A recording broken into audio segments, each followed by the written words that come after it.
Bismillahirrahmanirrahim. Assalamualaikum warahmatullahi wabarakatuh. Berjumpa lagi dengan saya Pak Pri dan Bu Bulan selaku guru IPS. Bagaimana kabar kalian anak-anak? Semoga selalu sehat walafiat. Alhamdulillah kami sekeluarga juga sehat. Kali ini Bapak akan menyampaikan materi tentang kelas 8 yaitu pelajaran IPS yang berkaitan tentang mobilitas sosial, khususnya tentang faktor pendorong dan faktor penghambat mobilitas sosial. Untuk lebih jelasnya, mari kita simak penjelasan materi berikut ini. Dan kemudian dari penjelasan ini, semoga kalian bisa menyimak, kemudian bisa mengerjakan tugas di akhir materi ini. Assalamualaikum warahmatullahi wabarakatuh. Bismillahirrahmanirrahim. Mobilitas sosial. Faktor pendorong mobilitas sosial yang kemarin diterangkan adalah salah satunya adalah faktor struktural, faktor individu, faktor ekonomi, faktor politik, pertumbuhan penduduk, kemudian kemudahan dalam mengakses pendidikan. Adapun faktor penghambat yaitu kemiskinan, situasi politik yang tidak kondusif, faktor kebudayaan, faktor diskriminasi, jumlah keluarga yang banyak. Kita akan terangkan satu persatu yaitu masalah faktor pendorong mobilitas sosial. Faktor pendorong yang disebut struktural. Struktural itu adalah yang kemarin saya terangkan adalah faktor yang terorganisasi, ada strukturnya, ada antara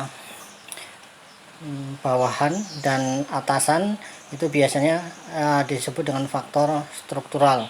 Faktor struktural itu biasanya meliputi kepemimpinan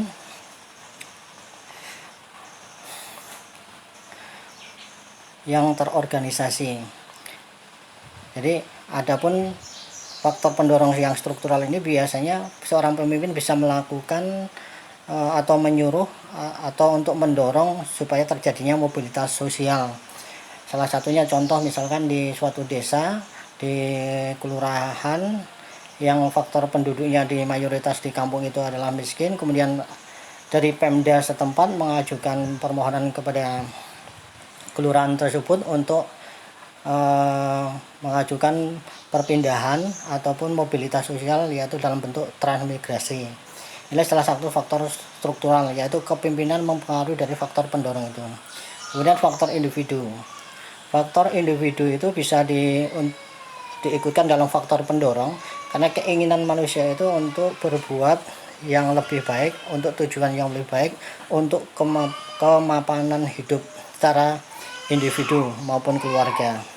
Jadi ingin berubah, yang salah satunya adalah dari ketidakmampuan, kemudian dia punya tujuan untuk secara individual untuk ingin maju supaya hidupnya itu berubah.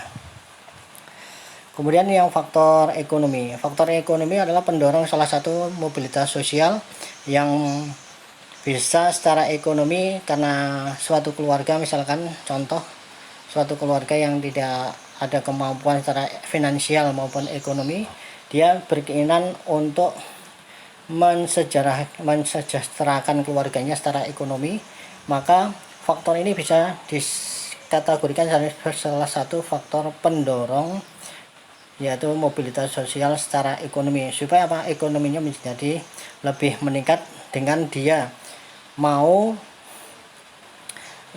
berpindah dari tempat yang satu ke tempat yang lain ataupun ya secara bersama-sama dalam bentuk mobilitas masyarakat. Kemudian faktor politik.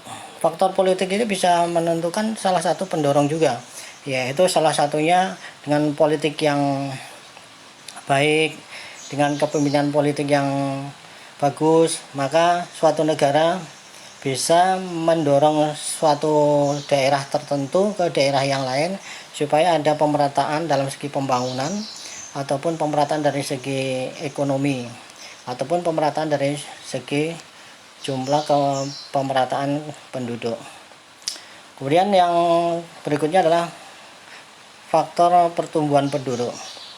Kenapa disebut dengan faktor pertumbuhan penduduk mendorong salah satunya mobilitas sosial? Karena pertumbuhan penduduk itu semakin banyak penduduknya, maka semakin banyak kebutuhan hidupnya. Satu bentuk keluarga contohnya.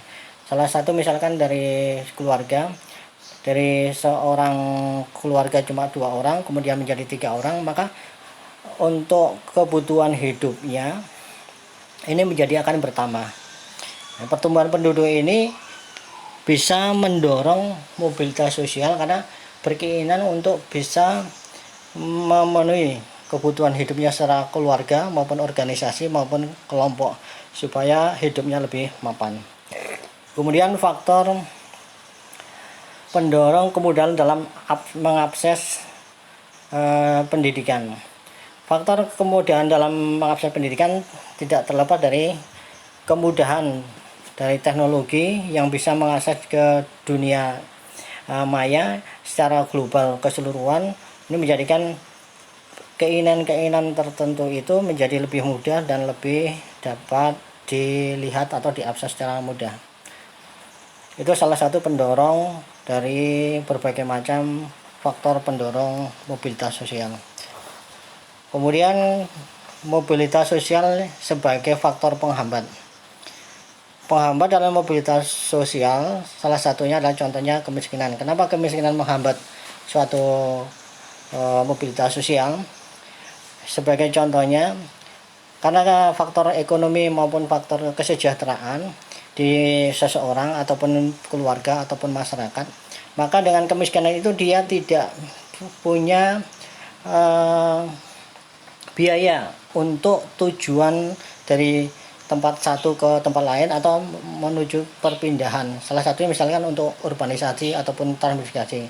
Karena faktor finansialnya kemungkinan seperti itu. Jadi kemiskinan ini bisa menghambat dari mobilitas sosial, di mana dia mau melangsungkan tujuan di tempat daerah satu atau desa satu ke desa lain atau dari desa ke kota.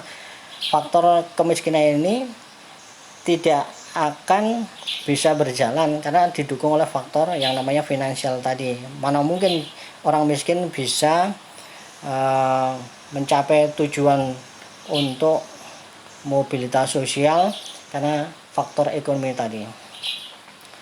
Kemudian situasi politik yang tidak kondusif.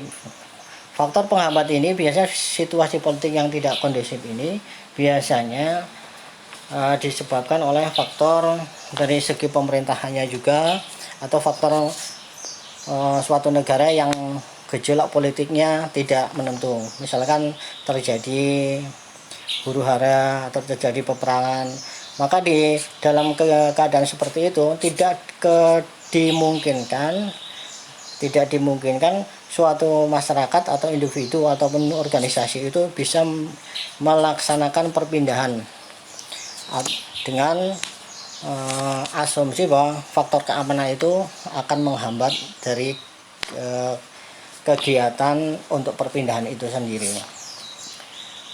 Kemudian faktor yang lain adalah faktor diskriminasi. Faktor diskriminasi adalah pengucilan, dalam bentuk pengucilan, di mana seseorang akan dikucilkan apabila dia melakukan suatu kesalahan. Maka kesalahan ini dianggap oleh masyarakat yang memang menyimpang dari faktor dari etika ataupun norma sosial masyarakat, maka seseorang itu bisa diistilahkan dikucilkan atau dikucilkan dalam arti bisa didiskriminasikan atau didiamkan tanpa dipedulikan lagi atau tanpa dihiraukan lagi oleh masyarakat setempat atau yang lainnya. Kemudian faktor penghambat yaitu jumlah keluarga yang banyak. Keluarga yang banyak mempunyai kendala yaitu apabila dia melaksanakan suatu mobilitas, di mana suatu mobilitas itu biasanya memerlukan suatu biaya yang sangat besar dari segi finansial, dari segi ekonomi, dan segi untuk kegiatan yang lain. Karena kebanyakan jumlah keluarga yang banyak ini mempengaruhi dari segi ekonomi suatu keluarga, yang biasanya ini akan berpengaruh pada seseorang atau individu dalam keluarga itu sendiri. Kemudian saluran demikian materi tentang mobilitas sosial dan faktor penghambat dan pendorong mobilitas sosial. Selanjutnya kalian bisa jawab soal latihan berikut. 1. Buatlah contoh bentuk faktor pendorong dan penghambat mobilitas sosial yang sering terjadi di masyarakat. Sekian dan terima kasih.